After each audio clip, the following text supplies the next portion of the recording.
Here is the text from the images you uploaded. Henry Moore, 1898 to 1986. The British sculptor Henry Moore was a leading figure in the 20th century art world. Henry Moore was born in Castleford, a small town near Leeds in the north of England. He was the seventh child of Raymond Moore and his wife, Mary Baker.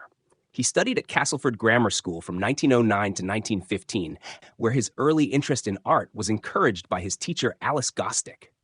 After leaving school, Moore hoped to become a sculptor, but instead he complied with his father's wish that he train as a schoolteacher.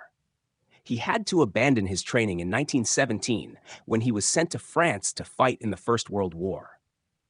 After the war, Moore enrolled at the Leeds School of Art, where he studied for 2 years. In his first year, he spent most of his time drawing.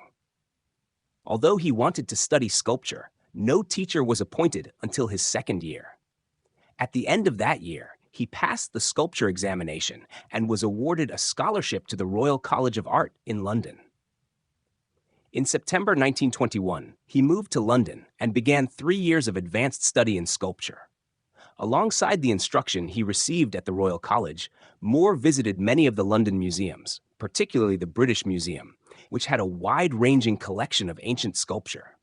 During these visits, he discovered the power and beauty of ancient Egyptian and African sculpture. As he became increasingly interested in these primitive forms of art, he turned away from European sculptural traditions.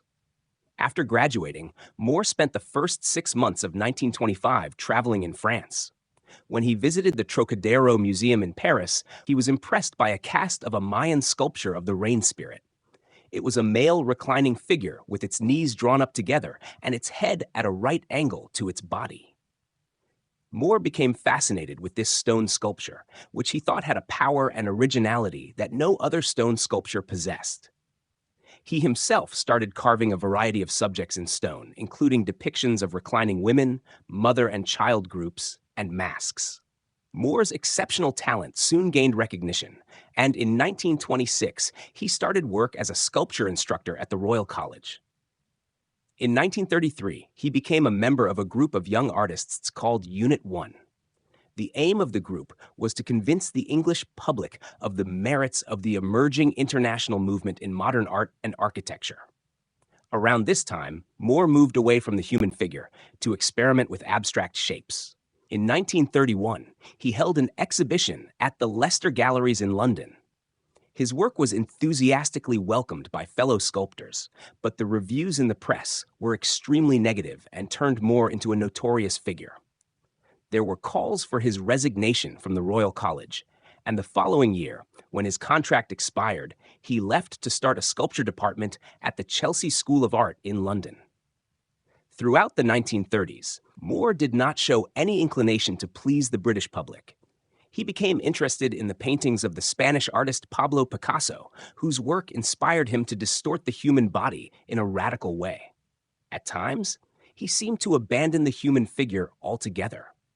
The pages of his sketchbooks from this period show his ideas for abstract sculptures that bore little resemblance to the human form. In 1940, during the Second World War, Moore stopped teaching at the Chelsea School and moved to a farmhouse about 20 miles north of London.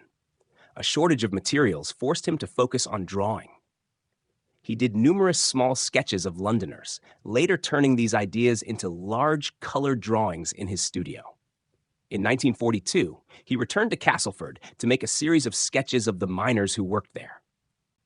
In 1944, Harlow, a town near London, offered Moore a commission for a sculpture depicting a family. The resulting work signifies a dramatic change in Moore's style, away from the experimentation of the 1930s towards a more natural and humanistic subject matter. He did dozens of studies in clay for the sculpture, and these were cast in bronze and issued in editions of 7 to 9 copies each. In this way, Moore's work became available to collectors all over the world. The boost to his income enabled him to take on ambitious projects and start working on the scale he felt his sculpture demanded. Critics who had begun to think that Moore had become less revolutionary were proven wrong by the appearance in 1950 of the first of Moore's series of standing figures in bronze, with their harsh and angular pierced forms and distinct impression of menace. Moore also varied his subject matter in the 1950s with such works as Warrior with Shield and Falling Warrior. These were rare examples of Moore's use of the male figure and owe something to his visit to Greece in 1951, when he had the opportunity to study ancient works of art. In his final years, Moore created the Henry Moore Foundation to promote art appreciation and ensure the preservation of his sculptures and drawings.